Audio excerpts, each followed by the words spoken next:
Hello दोस्तों, आप सभी एग्जाम बुक अकेडमी में स्वागत है। आज हम एनसीएल जीके का पार्ट 13 पढ़ने वाले हैं। इसमें जो भी प्रश्न है एग्जाम के लिए बहुत ही इंपॉर्टेंट है। हम देखते हैं पहला प्रश्न, भारत के संविधान में शामिल राज्य नीति के निर्देशक सिद्धांतों की अवधारणा किसके संविधान से ली गई थी? तो इस प्रश्न का राइट आंसर होगा ऑप्शन नंबर 4, आयरलैंड से। तो भारत के संविधान में राज्य नीति के निर्देशक सिद्धांत आयरलैंड से लिए गए थे। अब देखते हैं अगला प्रश्न, प्रश्न 2। प्रश्न 2 क्या कह रहा है कि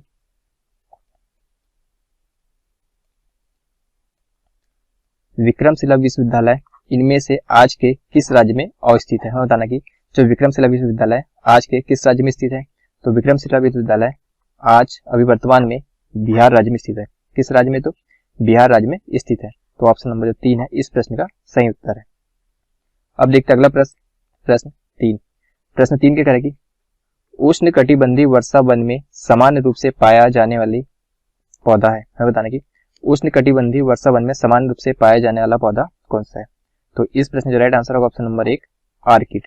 जो आर्किड पौधा है यह उष्ण कटिबंधीय वर्षा वन में सामान्य रूप से पाया जाता है। अब देखते हैं अगला प्रश्न, प्रश्न 4। प्रश्न 4 क्या कह रहा है कि लैम्बर्ट नियम किससे संबंधित है? हमें बताना कि जो लैम्बर्ट नियम है यह किससे संबंधित है? तो जो लैम्बर्ट नियम है यह प्रतिदीप्ति से संबंधित। किससे? तो प्रतिदीप्ति से संबंधित है। तो ऑप्शन नंबर 4 जो है इस प्रश्न का सही उत्तर है। अब देखते हैं अगला प्रश्न, प्रश्न 5। प्रश्न 5 क्या कह रहा है कि 8 मार्च को किस रूप में मनाते हैं? हमें बताना है कि जो 8 मार्च है तो 8 मार्च को किस रूप में मनाया जाता है? तो 8 मार्च को अंतरराष्ट्रीय महिला दिवस के रूप में मनाते हैं। हम 8 मार्च को अंतरराष्ट्रीय महिला दिवस के रूप में माना जाता है। तो ऑप्शन नंबर 3 है इस प्रश्न का सही उत्तर है। अब देखते हैं अगला प्रश्न, प्रश्न 6।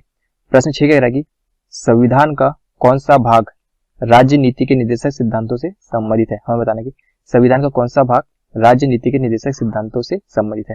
तो संविधान का भाग जो 4 है यह राज्य नीति के निर्देशक सिद्धांतों से संबंधित है। तो ऑप्शन नंबर जो 2 है इस प्रश्न का सही उत्तर है।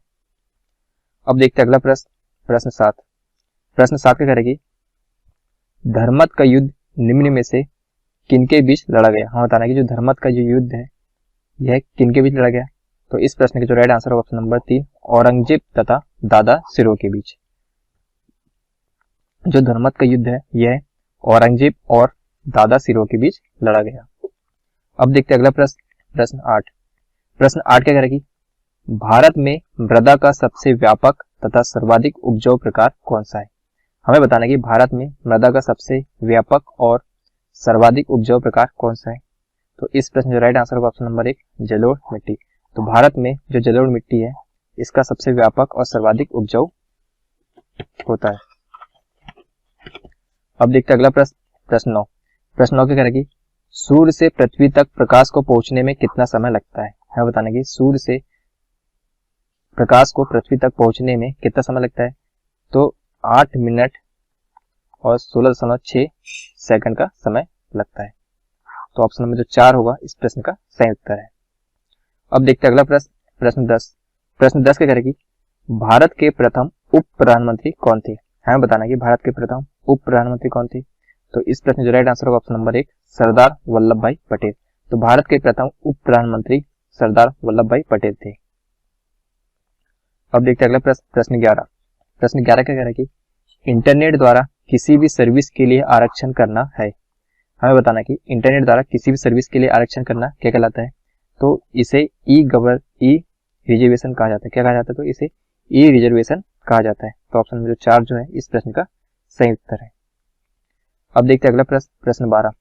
प्रश्न 12 क्या कह रहा है कि भारत के संविधान के अनुसार निम्नलिखित में से कौन सा देश के शासन के लिए आधारभूत है? हमें बताना कि भारत के संविधान के अनुसार निम्नलिखित में से कौन सा देश के शासन के लिए आधारभूत है?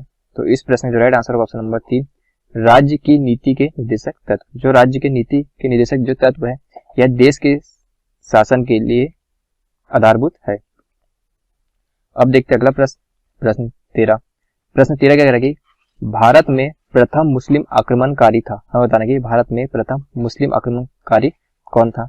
तो इस प्रश्न का राइट आंसर होगा ऑप्शन नंबर 3, मोहम्मद बिन कासिम। जो मोहम्मद बिन कासिम है यह भारत में प्रथम मुस्लिम आक्रमणकारी था। अब देखते हैं अगला प्रश्न, प्रश्न 14। प्रश्न 14 क्या कह रहा है कि किस प्रकार की मृदा में सबसे अधिक निक्षालन होता है? है बताने की किस प्रकार की मृदा में सबसे अधिक निक्षालन होता है। तो जो लेटराइट मिट्टी, कौन सी मिट्टी, तो लेटराइट मिट्टी में सबसे अधिक निक्षालन होता है। तो ऑप्शन नंबर जो 1 है इस प्रश्न का सही उत्तर है। अब देखते हैं अगला प्रश्न, प्रश्न 15। प्रश्न 15 क्या करेगी, अंतरिक्ष यात्री को आकाश का रंग कैसा दिखाई देता है। हमें बताना कि अंतरिक्ष यात्री को आकाश का रंग कैसा दिखाई देता है। तो अंतरिक्ष यात्री को आकाश का रंग काला दिखाई देता है। कैसा दिखाई देता है, काला दिखाई देता है। तो ऑप्शन नंबर 3 है इस प्रश्न का सही उत्तर है। अब देखते हैं अगला प्रश्न, प्रश्न 16। प्रश्न 16 क्या रहेगी, सिखों का अंतिम गुरु निम्न में से कौन था। हमें बताना कि सिखों का अंतिम गुरु निम्न में से कौन था। तो इस प्रश्न जो राइट आंसर होगा ऑप्शन नंबर 3, गुरु गोविंद सिंह। तो सिखों का अंतिम गुरु कौन था, तो गुरु गोविंद सिंह था। अब देखते हैं अगला प्रश्न, प्रश्न 17। प्रश्न 17 क्या कह रहा है कि किसकी अनुशंसा पर भारतीय संविधान में मूल कर्तव्यों को शामिल किया गया था। हमें बताना कि किसकी अनुशंसा पर भारतीय संविधान में मूल कर्तव्यों को शामिल किया गया था। तो इस प्रश्न का राइट आंसर ऑप्शन नंबर 3, स्वर्ण सिंह समिति। तो स्वर्ण सिंह समिति की अनुशंसा पर भारतीय संविधान में मूल कर्तव्यों को शामिल किया गया था। अब देखते हैं अगला प्रश्न, प्रश्न 18। प्रश्न 18 क्या कह रहा है कि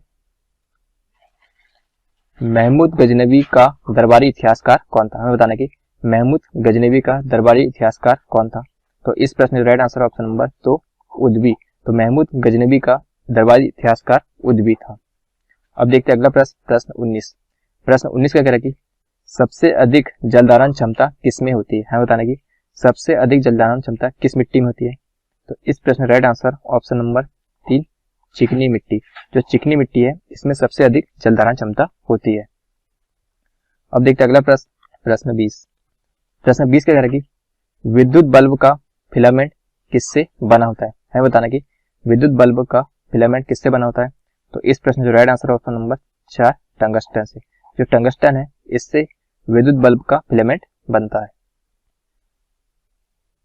अब देखते हैं अगला प्रश्न, प्रश्न 21। प्रश्न 21 क्या कह रहा है कि भारत का उपराष्ट्रपति बनने के लिए न्यूनतम आयु कितनी होनी चाहिए। हमें बताना कि भारत का उपराष्ट्रपति बनने के लिए न्यूनतम आयु कितनी होना चाहिए। तो इस प्रश्न जो राइट आंसर होगा ऑप्शन नंबर 2, 35 वर्ष। तो भारत के राष्ट्रपति बनने के लिए न्यूनतम आयु 35 वर्ष होना चाहिए। अब देखते हैं अगला प्रश्न, प्रश्न 22। प्रश्न 22 क्या कह रहा है कि दिल्ली का जो सुल्तान भारत में नहरों के सबसे बड़े जाल का निर्माण करने के लिए प्रसिद्ध है वह था। हमें बताना कि दिल्ली का जो सुल्तान भारत में नहरों के सबसे बड़े जाल का निर्माण करने के लिए प्रसिद्ध था वह कौन था। तो इस प्रश्न जो right answer option number 3, Firoz Shah Tughlaq. जो फिरोज शाह तुगलक है यह दिल्ली का वह सुल्तान है जो भारत में नहरों के सबसे बड़े जाल का निर्माण किया था। अब देखते हैं अगला प्रश्न, प्रश्न 23। प्रश्न 23 क्या करेगी, दुलहस्ती पावर स्टेशन निम्नलिखित में से किस एक नदी पर आधारित है। हमें बताना कि जो दुलहस्ती पावर स्टेशन है यह किस नदी पर आधारित है। तो यह चिनाब नदी पर आधारित है। किस नदी पर, तो चिनाब नदी पर आधारित है। तो ऑप्शन नंबर 2 है इस प्रश्न का सही उत्तर है। अब देखते हैं अगला प्रश्न, प्रश्न 24। प्रश्न 24 क्या करेगी, वैद्युत आवेश का एसआई मात्रक क्या है। तो वैद्युत आवेश का एसआई मात्रक क्या है। तो इस प्रश्न का राइट आंसर होगा ऑप्शन नंबर 2, कूलाम। तो वैद्युत आवेश का एसआई मात्रक क्या है, तो कूलाम है। अब देखते हैं अगला प्रश्न, प्रश्न 25। ICMR का किसका संक्षिप्त नाम है। हमें बताना कि ICMR किसका संक्षिप्त नाम है। तो यह है Indian council of medical research. किसका नाम है, तो Indian council of medical research का संक्षिप्त नाम है। तो ऑप्शन नंबर 2 जो है इस प्रश्न का सही उत्तर है। तो ICMR का फुल फॉर्म क्या है, तो Indian council of medical research है। तो यह थे हमारे NCL GK का पार्ट 13। इसमें हमने 25 प्रश्न देखे हैं जो कि एग्जाम के लिए बहुत ही इंपॉर्टेंट है।